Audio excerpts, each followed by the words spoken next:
आज 15 जून 2025 है। हम और आप अपनी दुनिया में व्यस्त हैं, लेकिन आज से कई साल पहले एक लड़की ने आसमान की तरफ देखा था। उसने सितारों को अपना दोस्त बनाया था। उसका नाम था कल्पना चावला। उनका जन्म हरियाणा के एक छोटे से शहर करनाल में हुआ था। ये वो समय था जब लड़कियों के लिए बड़े सपने देखना आसान नहीं था। समाज की अपनी सीमाएं थीं, अपनी सोच थी, लेकिन कल्पना की आंखों में सिर्फ आसमान था।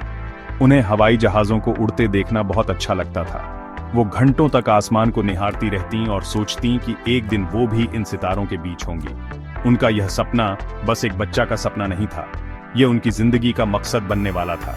कल्पना का परिवार एक साधारण परिवार था। उनके पिता बनारसी लाल चावला अपनी मेहनत से परिवार चलाते थे। उन्होंने अपनी बेटी की आंखों में एक अलग चमक देखी थी, वो चमक जो कुछ कर गुजरने की जिद लिए हुए थी। कल्पना को उनके घर वाले प्यार से मोंटू कहते थे। बचपन से ही वो दूसरी लड़कियों से अलग थीं। जहां बच्चे गुड़ियों से खेलते थे, वहीं कल्पना हवाई जहाजों के चित्र बनाती थी। वो अपने पिता से अक्सर पूछती थीं, ये हवाई जहाज कैसे उड़ते हैं? क्या मैं भी उड़ सकती हूँ? उनके सवाल सिर्फ सवाल नहीं थे, बल्कि उनके भविष्य की बुनियाद रख रहे थे। उनके पिता ने हमेशा उन्हें हिम्मत दी, उन्हें आगे बढ़ने के लिए प्रोत्साहित किया। उन्होंने कहा कि तुम जो चाहो वो कर सकती हो। स्कूल के दिनों में भी कल्पना की दिलचस्पी विज्ञान और गणित में ज्यादा थी। टैगोर बाल निकेतन स्कूल में पढ़ते हुए उन्होंने हर प्रोजेक्ट में अपनी लगन दिखाई। वो सिर्फ किताबी कीड़ा नहीं थी, बल्कि हर चीज को समझने की कोशिश करती थी। हवाई जहाजों के प्रति उनका जुनून इतना गहरा था कि उन्होंने अपने स्कूल के एक प्रोजेक्ट में भी इसी विषय को चुना। उन्होंने अपने शिक्षकों से अंतरिक्ष के बारे में, ग्रहों के बारे में और उन अनसुलझे रहस्यों के बारे में सवाल किए, जिनका जवाब किताबों में आसानी से नहीं मिलता था। उनकी यही जिज्ञासा, यही सवाल पूछने की आदत उन्हें भीड़ से अलग बनाती थी। वो जानती थीं कि आसमान तक पहुंचने का रास्ता जमीन की किताबों से होकर ही गुजरता है। कल्पना चावला का नाम कल्पना, जिसका अर्थ होता है सोच या सपना, उनके जीवन का सार बन गया। उन्होंने सिर्फ सपने देखे नहीं, बल्कि उन सपनों को हकीकत में बदलने के लिए हर जरूरी कदम उठाया। करनाल की छोटी छोटी गलियों से निकलकर सितारों तक पहुंचने का उनका सफर आसान नहीं था। ये एक ऐसी कहानी है जो हमें बताती है कि अगर इरादे मजबूत हों तो कोई भी सीमा आपको रोक नहीं सकती। उनका बचपन हमें सिखाता है कि सपनों पर किसी का एकाधिकार नहीं होता। सपने कोई भी देख सकता है, चाहे वो एक बड़े शहर में हो या एक छोटे से कस्बे में। जरूरत है तो बस उन सपनों को जिंदा रखने की और उनके लिए लगातार मेहनत करने की। करनाल से शुरुआती पढ़ाई पूरी करने के बाद कल्पना के सामने एक बड़ा सवाल था। उन्हें एरोनॉटिकल इंजीनियरिंग करनी थी, यानी हवाई जहाजों से जुड़ी पढ़ाई। उस जमाने में यह क्षेत्र लड़कों का माना जाता था, लेकिन कल्पना ने पंजाब इंजीनियरिंग कॉलेज चंडीगढ़ में दाखिला लिया। वो अपने बैच की अकेली लड़की थीं, लेकिन इससे उनका हौसला कम नहीं हुआ। उन्होंने अपनी मेहनत और लगन से सबको दिखा दिया कि प्रतिभा किसी लिंग की मोहताज नहीं होती। कॉलेज में उन्होंने अपनी पढ़ाई पूरी की और अपने सपनों को एक नई उड़ान देने के लिए अमेरिका जाने का फैसला किया। यह एक बड़ा कदम था, जिसके लिए उन्हें अपने परिवार को मनाना पड़ा, लेकिन उनके इरादे पक्के थे। अमेरिका पहुंचकर कल्पना ने टेक्सास यूनिवर्सिटी से एरोस्पेस इंजीनियरिंग में मास्टर्स की डिग्री हासिल की। उनकी ज्ञान की भूख यहीं शांत नहीं हुई। उन्होंने अपनी पढ़ाई जारी रखी और 1988 में कोलोराडो यूनिवर्सिटी से एरोस्पेस इंजीनियरिंग में डॉक्टरेट यानी पीएचडी की उपाधि प्राप्त की। यह उनकी सालों की कड़ी मेहनत और दृढ़ संकल्प का नतीजा था। अमेरिका में रहते हुए उन्होंने न सिर्फ पढ़ाई की, बल्कि वहां की संस्कृति को भी अपनाया। उन्होंने वहां जीन पियरे हैरिसन से शादी की, जो एक फ्लाइंग इंस्ट्रक्टर थे। कल्पना को हवाई जहाज उड़ाने का लाइसेंस भी मिला, जिससे वो एक प्रमाणित पायलट बन गई। अब वो सिर्फ कागजों पर नहीं, बल्कि हकीकत में भी आसमान में उड़ सकती थी। पढ़ाई पूरी करने के बाद कल्पना का अगला और सबसे बड़ा लक्ष्य था नासा में शामिल होना। नासा, जो दुनिया की सबसे बड़ी अंतरिक्ष एजेंसी है, यह एक ऐसा सपना था जिसे दुनिया के सबसे बेहतरीन दिमाग ही पूरा कर पाते हैं। 1994 में हजारों काबिल उम्मीदवारों के बीच नासा ने कल्पना चावला को एक अंतरिक्ष यात्री के तौर पर चुना। यह सिर्फ कल्पना के लिए नहीं, बल्कि पूरे भारत के लिए एक गर्व का पल था। करनाल की वो लड़की जो कभी कागज के जहाज उड़ाया करती थी, अब असली अंतरिक्ष यान में बैठकर सितारों की सैर करने वाली थी। उनका चुनाव इस बात का सबूत था कि मेहनत और काबिलियत के आगे कोई भी बाधा बड़ी नहीं होती। नासा में उनका प्रशिक्षण बहुत कठिन था। उन्हें अंतरिक्ष के मुश्किल हालात में रहने और काम करने की ट्रेनिंग दी गई। उन्हें जीरो ग्रेविटी में रहना सिखाया गया, जहां शरीर का कोई वजन नहीं होता। उन्होंने स्पेस शटल के हर पुर्जे को समझा, हर मशीन को चलाना सीखा। ये एक लंबी और थका देने वाली प्रक्रिया थी, लेकिन कल्पना ने हर चुनौती का सामना मुस्कान के साथ किया। उनका सपना अब उनकी आंखों के बिल्कुल सामने था। वो उस पल का इंतजार कर रही थीं, जब वो धरती की सीमाओं को लांघकर अंतरिक्ष की अनंत गहराइयों में कदम रखेंगी। उनकी यह यात्रा हर उस युवा के लिए एक मिसाल है जो अपने सपनों को सच करना चाहता है। साल 1997 वो ऐतिहासिक साल था जब कल्पना चावला का सपना हकीकत में बदला। 19 नवंबर को उन्होंने अपने पहले अंतरिक्ष मिशन STS-87 के लिए उड़ान भरी। वो अंतरिक्ष यान कोलंबिया में एक मिशन स्पेशलिस्ट के तौर पर शामिल थीं।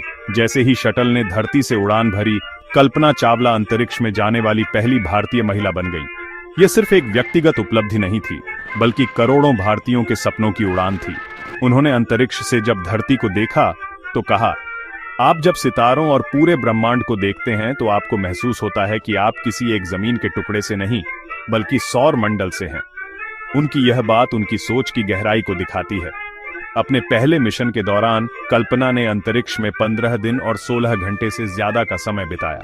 इस दौरान उन्होंने धरती के 252 चक्कर लगाए, जो लगभग 1 करोड़ 4 लाख किलोमीटर की दूरी के बराबर था। उनकी मुख्य जिम्मेदारियों में से एक स्पार्टन सैटेलाइट को शटल की रोबोटिक आर्म से अंतरिक्ष में छोड़ना था। हालांकि कुछ तकनीकी गड़बड़ी के कारण सैटेलाइट ठीक से काम नहीं कर पाया, लेकिन कल्पना ने हार नहीं मानी। बाद में 2 अन्य अंतरिक्ष यात्रियों ने स्पेस वॉक करके उस सैटेलाइट को वापस पकड़ लिया। इस घटना की जांच में पाया गया कि इसमें कल्पना की कोई गलती नहीं थी। इस मिशन ने उन्हें एक काबिल और भरोसेमंद अंतरिक्ष यात्री के तौर पर स्थापित कर दिया। इस मिशन में उन्होंने कई वैज्ञानिक प्रयोगों को भी अंजाम दिया। ये प्रयोग इस बात पर केंद्रित थे कि अंतरिक्ष के भारहीन वातावरण में चीजें कैसे काम करती हैं। उनके काम ने विज्ञान की समझ को आगे बढ़ाने में मदद की। जब वो अपने पहले मिशन से सफलतापूर्वक वापस लौटी, तो भारत में उनका हीरो की तरह स्वागत हुआ।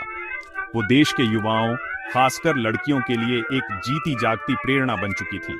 उन्होंने स्कूलों और कॉलेजों में जाकर बच्चों से बात की, उन्हें बड़े सपने देखने और उन्हें पूरा करने के लिए मेहनत करने को कहा। उनका संदेश साफ था, आपके सपनों से लेकर सफलता तक का रास्ता मौजूद है, बस आपको उसे खोजने की दृष्टि, उसे पाने का साहस और उस पर चलने की लगन होनी चाहिए।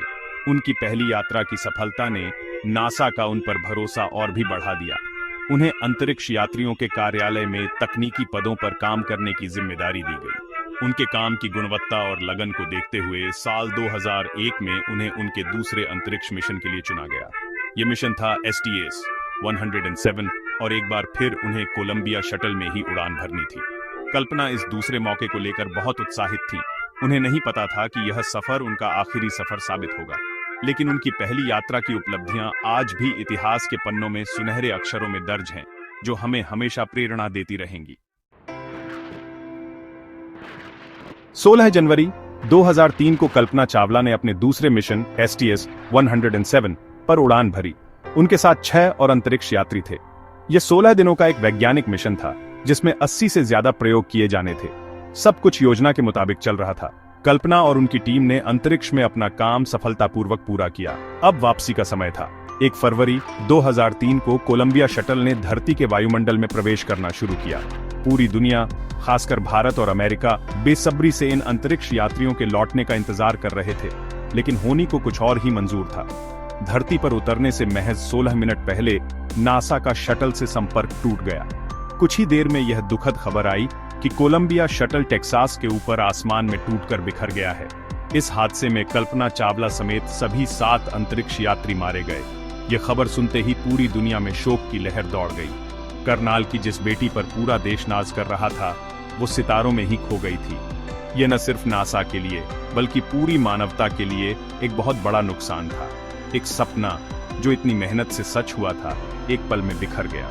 लेकिन सवाल यह था कि आखिर यह हादसा हुआ कैसे? एक इतना उन्नत अंतरिक्ष यान कैसे तबाह हो सकता है? इस सवाल ने एक लंबी और गहरी जांच को जन्म दिया। जांच में जो बात सामने आई वो चौंकाने वाली थी। हादसे की जड़ शटल के लॉन्च के समय ही छिपी थी। जब 16 जनवरी को शटल ने उड़ान भरी थी, तो उसके बाहरी ईंधन टैंक से सूटकेस के आकार का एक फोम का टुकड़ा टूटकर अलग हो गया था। यह टुकड़ा बहुत तेज रफ्तार से शटल के बाएं पंख से टकराया। उस समय यह टक्कर बहुत मामूली लगी, लेकिन इसने पंख पर लगी हीट शील्ड टाइल्स को नुकसान पहुंचा दिया था।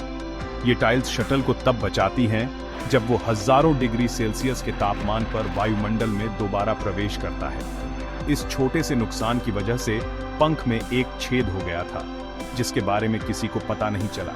जब 1 फरवरी को शटल ने वायुमंडल में प्रवेश किया तो गर्म गैसें उसी छेद के रास्ते पंख के अंदर घुसने लगी। अंदर का तापमान तेजी से बढ़ने लगा, जिससे पंख की अंदरूनी संरचना पिघलने लगी। पंख कमजोर हो गया और आखिरकार टूट गया। इसके बाद शटल अनियंत्रित हो गया और हवा के भारी दबाव के कारण आसमान में ही कई टुकड़ों में बिखर गया। एक छोटे से फोम के टुकड़े की वजह से इतना बड़ा हादसा हो गया। कल्पना चावला और उनके साथी भले ही आज हमारे बीच नहीं हैं, लेकिन उनकी कहानी, उनकी हिम्मत और उनका संदेश हमेशा जिंदा रहेगा। उन्होंने कहा था, मैं अंतरिक्ष के लिए ही बनी हूँ, हर पल अंतरिक्ष के लिए ही बिताया है और इसी के लिए मरूंगी। उनकी जिंदगी हमें सिखाती है कि सपने देखना और उन्हें जीना कितना जरूरी है, भले ही उसकी कोई भी कीमत क्यों न चुकानी पड़े।